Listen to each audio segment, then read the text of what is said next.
কোনো জিনিস না জানাটা মূর্খতা নয় এবং জানতে চাওয়াটাও অপরাধ নয়। অনেক দিন ধরে বেশ কিছু প্রশ্ন আমার মাথায় ঘোরাফেরা করছে, যেগুলো আজকে আমি তোমাদের সামনে তুলে ধরছি।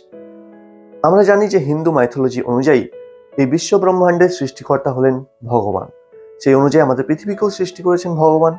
কিন্তু আমরা এটাও জানি যে পৃথিবী সৃষ্টি হওয়ার লক্ষাধিক বছর পর পর্যন্ত পৃথিবী ছিল একটি আগুনের গোলা, যেখানে কোনো রকম ভাবে কোনো প্রাণের উৎস ছিল না। তাহলে আমার প্রশ্ন হলো, ওই লক্ষ বছর পর্যন্ত ভগবানদের বাহন কারা ছিল? কারণ তখন তো বাঘ, সিংহ, ময়ূর, ইঁদুর কিচ্ছু ছিল না। আর দ্বিতীয় প্রশ্ন হচ্ছে যে ভগবান শিব তখন পড়তেন বা কি? কারণ বাঘ তো তখন ছিলই না।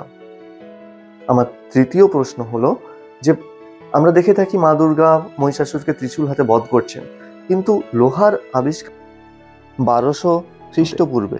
তাহলে তখন ভগবানরা এই সমস্ত অস্ত্রশস্ত্র কিভাবে পেলেন? মানে ত্রিশূল, সুদর্শন চক্র, এগুলো কিভাবে পেলেন? আমি উত্তরগুলো সিরিয়াসলি জানি না, তাই আমি জানতে চাইছি। আমি এটা একবারও বলছি না কি মানুষ ভগবানকে সৃষ্টি করেছে তার কল্পনা দিয়ে। তাই যারা উত্তরটা জানো তারা কমেন্টে জানিও। যদি কেউ না জেনে থাকো, ভিডিওটা বেশি করে শেয়ার করো, যাতে এই ভিডিওটা এমন কোনো জ্ঞানী মানুষের কাছে পৌঁছায় যারা এই আমার প্রশ্নর সঠিক উত্তর দিয়ে আমাকে সাহায্য করবেন। এটুকুই জাস্ট আমার মনে প্রশ্ন ছিল, তাই আমি তোমাদের সাথে শেয়ার করলাম।